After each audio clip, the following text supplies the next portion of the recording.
Alors bonjour, nous sommes à l'UFA Horticole de Laon, situé dans l'Aisne, en Picardie. Alors une UFA, c'est quoi?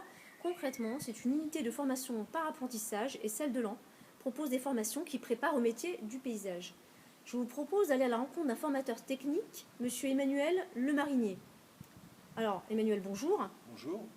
Alors Emmanuel, à quel métier la formation CS construction paysagère donne-t-elle accès?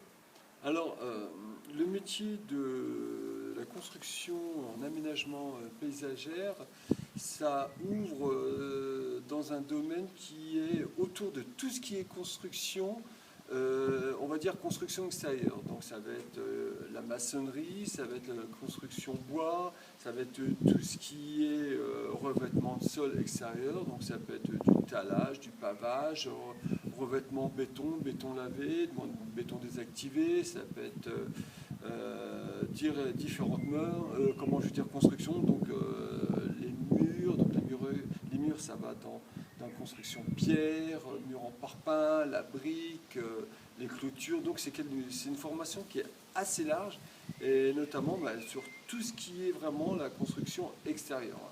Donc voilà. Et dans quel type d'entreprise je peux postuler? Alors généralement, on va travailler dans des entreprises qui font de l'aménagement paysager, mais ça peut être aussi certaines entreprises de travaux publics qui seront intéressées justement par ce profil, parce que des fois ils sont confrontés à certains domaines, notamment tout ce qui est réseau, ou confrontés aussi pour la construction de murets qui, au sein de l'entreprise, ne sont pas forcément des gens qui sont spécialisés dans ce domaine. Donc oui, qui nécessite ce type de compétences. Alors, quelle est la durée de la formation en CS construction paysagère? Alors, en temps, il faut compter 560 heures. Généralement, c'est une formation qui va débuter mi-septembre, qui va se terminer, on va dire, fin juin. Des fois, ça peut aller jusqu'à mi-juillet. Donc, c'est une formation, c'est un contrat de professionnalisation. Donc, non un contrat d'apprentissage. Donc, c'est une formation qui, bien sûr, en alternance entreprise et UFA. Alors, je précise qu'en moyenne, c'est 1 semaine en centre de formation et 2 semaines en entreprise. Alors, qui peut intégrer cette formation? Alors, généralement, les personnes qui peuvent intégrer cette formation, le minimum, c'est d'avoir un BP, donc d'avoir son BP. Donc, après, ça peut être Bac Pro, BTS. Il n'y a pas de limite d'âge. C'est ça qui est intéressant, parce que vu qu'on est en contrat pro, il n'y a pas de limite d'âge. Et voilà. Très bien. Donc, pour résumer, ceux qui ont un diplôme de niveau 4, donc Bac Pro, ou également un BTS, peuvent prétendre à l'accès à un CS construction paysagère. Quel est le contenu de la formation? Quel module on y trouve? Alors, le contenu de la formation, vous allez avoir un contenu sur tout ce qui est maçonnerie, le domaine de la maçonnerie. Donc ça va, comme je disais tout à l'heure, tout ce qui est mur, tout ce qui est dallage, pavage, mais ça va être aussi tout ce qui est réseau. Donc ça va être les réseaux d'eau pluviale, tout à l'égout, tout ce qui est aussi réseau, on va dire, électrique. Après, vous avez tout ce qui est bois. Donc ça va être de la terrasse bois et diverses, par exemple, pour aménager des aires de jeu, des petites pergolas, tout ce qui est structure bois.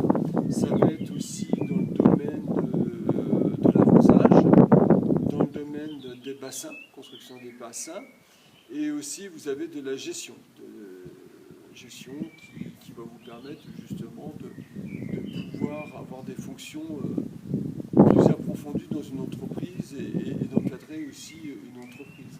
Donc faire des devis, la gestion d'équipe et paramétrer quoi, facture. Oui, vous avez bien compris, c'est une formation courte mais qui permet une vraie montée en compétences professionnelles telles que vient de nous le décrire monsieur Lemarinier. Alors, après une formation en CS construction paysagère, quelle formation je peux tenter de rejoindre? Si une personne qui est issue d'un BP ou d'un Bac Pro, ils peuvent s'orienter par un BTS. Comme l'UFA justement fait ce type de diplôme.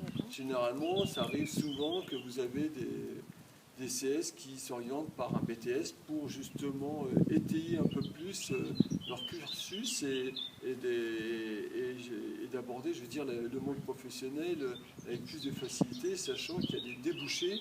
Et nous, justement, depuis que cette formation est créée au sein de l'UFA, c'est qu'une réussite. On a généralement 99%, parce que je ne veux pas dire 100%, mais 99% des jeunes qui sont intégrés au sein d'une entreprise ou d'autres qui ont créé leur propre structure. Ah oui, donc vous avez bien compris, c'est aussi une formation qui permet d'accéder très rapidement au marché de l'emploi. Donc ce sont des métiers qui recrutent. Alors, si je suis intéressée par le CS construction paysagère, que dois-je faire? Eh bien, c'est simple, hein. Vous appelez l'UFA, donc vous avez au secrétariat, qui vont vous orienter, donner les coordonnées, toutes les démarches à suivre pour pouvoir intégrer cette formation. Bien sûr, l'idéal, c'est d'avoir une entreprise qui puisse vous soutenir lors de cette formation. Mais si vous avez trouvé l'entreprise, tant mieux. Sinon, nous, à l'UFA, bien sûr, on a un réseau qui peut éventuellement vous intéresser. Oui, c'est bien. Écoute, Emmanuel, merci beaucoup pour cette interview. Nous en savons désormais beaucoup plus sur cette fameuse formation en CS construction paysagère. Je vous dis à très bientôt. Au revoir.